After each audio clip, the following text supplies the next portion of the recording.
Hello students.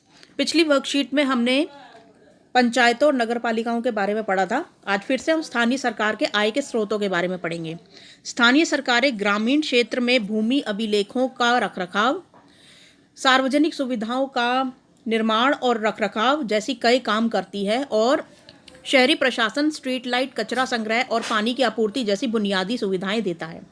तो पंचायतों में क्या क्या काम होता है, देखो ग्रामीण क्षेत्रों में कि ये लोग अभिलेखों का रखरखाव करते हैं, यानी कि जो ज़मीन के कागजात वगैरह होते हैं ना, ये सब वो रखरखाव करते हैं, ठीक है। और सार्वजनिक सुविधाओं का निर्माण, जैसे कि बारात घर हो गया और स्कूल हो गया, इन सब चीज़ों का पहले निर्माण करके फिर उसका रखरखाव की पूरी जिम्मेदारी लेते हैं, ठीक है। और शहर में भी स्ट्रीट लाइट, और ये जो शहरों में क्या होता है कि कचरा, स्ट्रीट लाइट और पानी, ये तीन बुनियादी सुविधाओं को प्रदान करना ये शहरी प्रशासन का काम है। और लेकिन यहाँ सवाल उठता है कि ये लोग ये इतना सारा मतलब काम करने के लिए पैसा कहाँ से लाते हैं। तो अब इसके बारे में हम पढ़ेंगे। पंचायत के आय के स्रोत क्या हैं। तो यहाँ पे देखो, फर्स्ट, मकानों, बाजारों, स्थलों आदि पर करों की वसूली। तो हाउस टैक्स होता है, जैसे बाजार में लगने वाली चीज़ों पे टैक्स होता है, तो उनसे ये करों की वसूली करते हैं। बाजार लगते हैं ना जैसे, तो उसमें भी टैक्स वसूलते हैं। नेक्स्ट है शासन के विभिन्न विभागों के माध्यम से प्राप्त शासकीय योजना निधि जनपद एवं जिला पंचायतों के माध्यम से।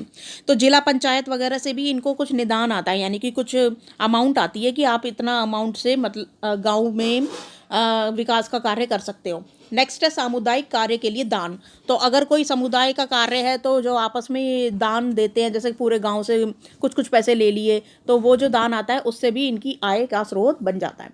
नेक्स्ट है अब नगर निगम क्या कार्य करती है, और मतलब उसके जो आय के स्रोत हैं वो क्या है। तो नगर निगम पैसा कमाने के लिए घरों, पानी, मनोरंजन, पार्किंग आदि पर टैक्स वसूलती है। और फिर यह शुल्क जुर्माना, रॉयल्टी, लाभ, ब्याज, उपयोगकर्ता शुल्क जैसे स्वच्छता और सीवरेज शुल्क आदि लेती है।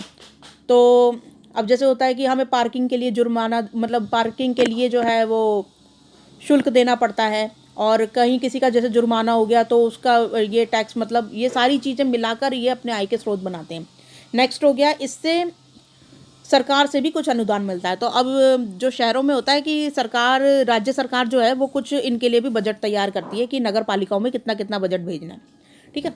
तो अब यहाँ पे देखो, ग्रामीण प्रशासन या पंचायत के आय के स्रोत क्या हैं उनको लिखना है। तो आप ये 3 पॉइंट्स जो है पंचायत वाले, ये आप लिख लेंगे।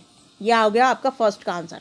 और सेकंड के आंसर में आप ये शहरों का लिख लेंगे। ये हो गया सेकंड का आंसर। पहले वाले में तो ग्रामीण का पूछा हुआ है, सेकंड वाले में शहरी प्रशासन का पूछा हुआ है। तो मैंने जो अभी बताया वो आप कर लेंगे। फर्स्ट का आंसर हो जाएगा ये वाला, ये फर्स्ट का, और ये सेकंड का पूरा, ये 3 पॉइंट्स।